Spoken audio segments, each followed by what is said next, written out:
ना दिया गया तो बहुत देर हो जाएगी। महमूद अज़हर की बात से मुत्तफ़िक़ हुकूमत रोज़ कोई ना कोई ब्लंडर मारती है। अब हुकूमत का एक और ब्लंडर या बदनीयती देखिए कि एक तरफ ये लोग कहते हैं कि हमारे पास मुल्क चलाने के लिए पैसे नहीं हैं, हमारा ख़जाना खाली है, लेकिन सितम देखिए कि एक तरफ हज इतना महंगा कर दिया कि मिडिल क्लास तबके का हज करना तकरीबन नामुमकिन हो गया, लेकिन हुकूमत इसके बाद अवाम का दिल निकालने का कोई मौका हाथ से जाने नहीं देती। देखिए क्या ये कौम से मजाक नहीं कि एक तरफ तो गरीब आवाम के लिए हज जैसी इबादत को मुश्किल बना दिया जाए, हुकूमत सरकारी अफसरान और हुकाम को सरकारी खर्चे पर हज पर भेज रही है। खबर ये कि वजारत मज़हबी अमूर और बैनुल मज़ाहिब हम आइंदा हज बैतुल्लाह हज के लिए वजारत मज़हबी अमूर से 200 अफसरान और हुकाम की फ़हरिस्त को हतमी शक्ल दे दी है। सिर्फ वज़ीर के दफ्तर से 5 ड्राइवर्स, 4 गनमैन, 1 बावर्ची, 11 प्रिंसिपल पर्सनल, 11 पर्सनल सेक्रेटरीज़ और मुआवनीन समेत 35 एहलकारों के नाम शामिल किए गए हैं। वज़ीर मज़हबी अमूर थैंक यू खुद भी हज अदा करेंगे और इस हवाले से फ़हरिस्त को भी हतमी गई है।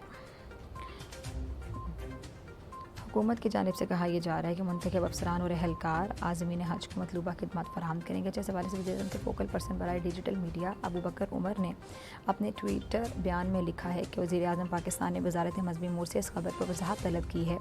हुज्जाज की मदद के लिए मामूल के मुताबिक वज़ारत मज़हबी अमूर का कुछ अमला रोज़ा रवाना किया जाता है, लेकिन इस खबर से मुख्तलिफ तासुर मिल रहा है जिसकी वजाहत तलब की गई है। अच्छा, दूसरी जानब वज़ारत मज़हबी अमूर की जानिब से खबर की तरदीद करते हुए कहा गया है कि सऊदी हुकूमत की हिदायत के मुताबिक कुल मुल्की फ़ीसद फ़लाही अमला सऊदी अरब रवाना करना लाजमी है। वज़ारत की जानिब से खबर को गुमराह कुन करार देते हुए वाज़ेह किया गया कि ये अमला अहले वतन को जुमला सहूलियात के फराहमी और रहनुमाई के लिए मुतय्यन किया जा रहा है और ऐसा कई दहाइयों से किया जा रहा है। अपना जी सारा मामला आपके सामने मैंने रख दिया। तो मुख्तलिफ बहाने तलाश रही मैं, तो ये सारी कहानी महफूज रहमान साहब को ढूंढ रही हूँ कि वो कहाँ हैं। ना वो हज महंगा होने पर कोई बयान देते हैं और ना वो अब सरकारी अफसरान को हज करवाने के मामले पर कुछ बोलने को तैयार हैं। अब जहाँ हुकूमत हज जैसे मुक़द्दस फरीज़े पर आवाम से धोखा कर रही है, तो इस पर फजल रहमान साहब चुप का रोज़ा रखे हुए हैं। मौलाना साहब, आप सिर्फ 4 वजारतों के लालच में अपने ज़मीर का सौदा कैसे कर सकते हैं? आपका बेटा हुकूमत का हिस्सा है क्या? सिर्फ इस डर से आप अपना मुंह नहीं खोल रहे हो? मौलाना साहब, यही सब अगर इमरान खान के दौरे हुकूमत में था तो आप प्रेस कॉन्फ्रेंस के दौरे चले आते। आप इमरान खान की हुकूमत में महंगाई पर रोज़ मीडिया पर आकर वावेला करते नहीं थकते थे कि पुलिस को हम दुश्मन कहा करते थे। आप ये भी कहा करते थे कि इमरान खान की हुकूमत के ख़िलाफ़ जहाद इसलिए भी ज़रूरी है कि गरीब आदमी मर रहे हैं, और रोज़ ये इल्ज़ाम लगाते थे कि ये हुकूमत IMF के आगे बिक चुकी है।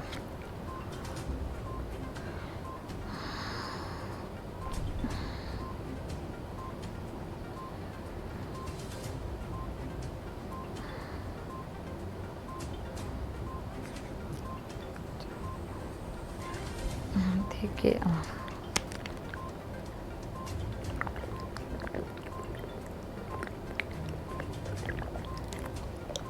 हुकूमत है, देखिए गुलामी में चली गई है। दूसरों को यहूदी एजेंट होने के फतवे देने वालों को अब क्या कहा जाए? तो मेरा आपसे सवाल है कि अगर आप कहाँ गए आवाम के लिए आपका लिहाज, आपकी मुरव्वत, आपकी खामोशी बता रही कि माज़रत के साथ आप पहले झूठ बोलते थे। मौलाना साहब मुफ्ती इस्माइल चीख कर ये बता रहे हैं कि IMF के हाथों मजबूर होकर हमें महंगाई करनी पड़ रही है।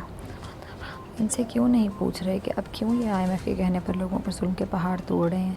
क्या PTI का IMF की बात मानना हराम था और आपकी हुकूमत की तरफ से IMF की ताबेदारी करना हलाल है? आप ये सवाल क्यों नहीं उठा रहे कि मुफ्ती साहब पूरी नून लीग IMF की ग़ुलामी कर रही है? आप इसलिए खामोश हैं क्योंकि आपको 4 वजारतें मिल गई हैं। अब हुकूमत मुसलसल वक्फे से आवाम पर कभी पेट्रोल बम गिरा रही है तो कभी बिजली की कीमतें बढ़ाकर आवाम को झटकों पर झटके दिए चली जा रही है, लेकिन आप बोलने को तैयार नहीं। क्या ये कौम अब आपकी नहीं है? इमरान खान के दौर में आपको आवाम की बड़ी फ़िक्र थी, लेकिन जैसे ही आपको 4 वजारतें मिल गई तो अब ये आवाम आपकी नहीं रही। अब आपको आवाम का कोई दर्द नहीं रहा 4 वजारतें मिलने के बाद। इमरान खान के दौर में आप इस आवाम के हमदर्द थे, अब क्या आपकी वो हमदर्दी ख़त्म हो गई? फजल रहमान साहब, आप तो ये भी कहा करते थे कि इतने उलमाए कराम ने इमरान खान की हुकूमत के ख़िलाफ़ फतवे दे दिए हैं कि ये नाजायज़ हुकूमत है और इसको चले जाना चाहिए क्योंकि इसने आवाम का जीना मुश्किल कर दिया, लेकिन अब इस बढ़ती महंगाई पर आपको फतवे आना बंद हो गए। आवाम बिलक रही है, पेट्रोल की कीमतें कहाँ से कहाँ पहुँच गई हैं, IMF के कहने पर बिजली के रेट कहाँ से कहाँ पहुँच गए हैं। लेकिन अब वो उलमा मौलाना साहब आपसे कुछ नहीं कह रहे कि आप इस हुकूमत के खिलाफ बाहर निकल कर एहतजाज करें, जहाद करें। अच्छा, अगर आप फजलुर रहमान साहब नहीं माने तो मैं आपको आपकी पुरानी बातें याद कराती चलूँ, क्योंकि आप PDM के सरबराह रहे हैं और सारी जमातों को आपने इकट्ठा किया था, इसलिए आपको याद कराना ज़रूरी है ताकि आवाम को भी पता चले कि क्या आप वाकई इस मुल्क के लिए, आवाम के लिए दर्द रखते हैं या नहीं। आइए ज़रा इनकी हुकूमत में आने से पहले की बातें सुनते हैं, जिसमें वो महंगाई पर इमरान खान पर तनकीद किया गया। अब मैं आवाम पर छोड़ती हूँ, आवाम ये फैसला करें कि पहले पेट्रोल ज़्यादा महंगा था या अब महंगा है, पहले बिजली की कीमतें ज़्यादा थी या अब हैं, पहले डॉलर का रेट ज़्यादा था या अब महंगा है। इमरान खान की हुकूमत और मौजूदा हुकूमत की काफ़ी मुआवजा कर रहा है, छोड़ें इनका खरीदे का हमने बिल्कुल कह रहे हैं कि मौजूदा हुकूमत जब से आई है उसने 14 रुपये फी यूनिट बिजली महंगी। या मैंने पूरा स्क्रिप्ट पढ़ लिया, अभी तक नहीं आए मेहमान, 5 मिनट कह रहे थे जिब्रान भाई।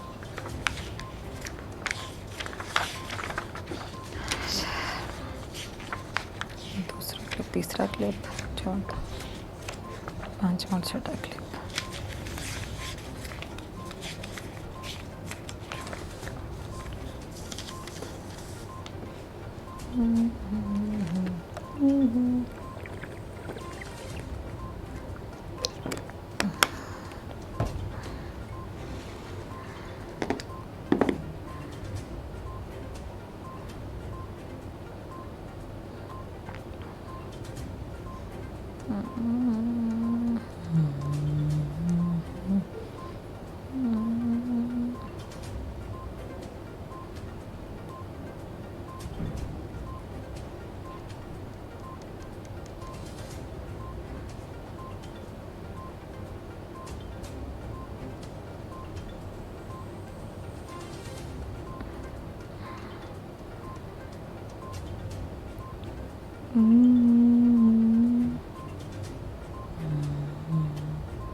आ रही है?